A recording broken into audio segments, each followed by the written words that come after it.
മനുഷ്യർ പൊതുവെ അവരുടെ കണ്ണിന് നേരെയും അതിനു മുകളിൽ നിൽക്കുന്നവരെയുമാണ് കാണുകയും ഇടപെടുകയും ബന്ധങ്ങൾ സ്ഥാപിക്കുകയും തെരഞ്ഞെടുപ്പുകൾ നടത്തുകയും ചെയ്യുന്നത്.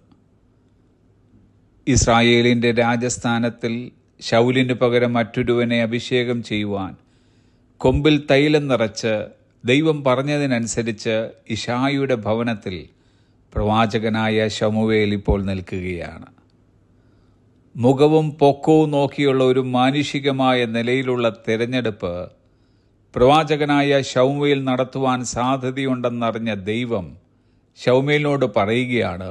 ശമൂവേലിൻ്റെ 1-ാം പുസ്തകം 16-ാം അധ്യായത്തിൻ്റെ 7-ാം വാക്യം, അവൻ്റെ മുഖമോ പൊക്കമോ നോക്കരുത്.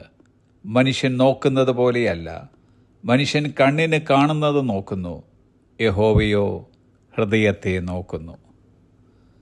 മുഖവും പൊക്കവും പിന്നെ കണ്ണിന് കാണുന്നതും മാത്രം മനുഷ്യർ നോക്കിയത് കൊണ്ടത്രേ നമ്മിൽ പലരും പലയിടങ്ങളിൽ തഴയപ്പെട്ടതും തിരഞ്ഞെടുക്കപ്പെടാതെ പോയതും.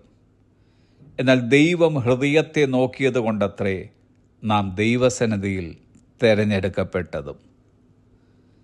പുറമേയുള്ളതല്ല, അകമേയുള്ള നോട്ടമാണ് ദൈവത്തിൻ്റെ തിരഞ്ഞെടുപ്പിൻ്റെ അടിസ്ഥാനമെന്നത്. എന്നാൽ അതേസമയം ദൈവം എല്ലാ തുറകളിലുള്ളവരെയും സ്നേഹിക്കുന്നു. അതിൽ വലിപ്പച്ചെറുപ്പമെന്നൊന്നില്ല. ഹൃദയം നോക്കിയുള്ള ഒരു തെരഞ്ഞെടുപ്പായതിനാൽ അതിലെല്ലാ വിഭാഗത്തിലുള്ളവരെയും ഉൾക്കൊള്ളിക്കുവാൻ കഴിയുമെന്നതാണ്. പണക്കാരനെന്നോ പാവപ്പെട്ടവനെന്നോ, വിദ്യാസമ്പന്നനെന്നോ വിദ്യാവിഹീനനെന്നോ, കറുത്തവനെന്നോ വെളുത്തവനെന്നോ എന്നുള്ള യാതൊരു വേർതിരിവും ദൈവത്തിൻ്റെ തിരഞ്ഞെടുപ്പിലുണ്ടാകുന്നില്ല. മറ്റുള്ളവരെ നാം നോക്കുന്നതിൽ നമ്മിൽ വ്യത്യാസമുണ്ടാകേണ്ടിയിരിക്കുന്നു. നമ്മുടെ കണ്ണിന് നേരെയും കണ്ണിന് മുകളിൽ നിൽക്കുന്നവരെയും മാത്രമല്ല, നമ്മുടെ കണ്ണിന് താഴെയും നിൽക്കുന്നവരെ കാണുവാൻ നമ്മെക്കൊണ്ട് കഴിയണം. യാഥാസ്ഥിതിക മനോഭാവത്തിൽ നിന്നും നാം മാറി വിശാല ചിന്താഗതിയുള്ളവരാകേണ്ടിയിരിക്കുന്നു. Have a blessed day.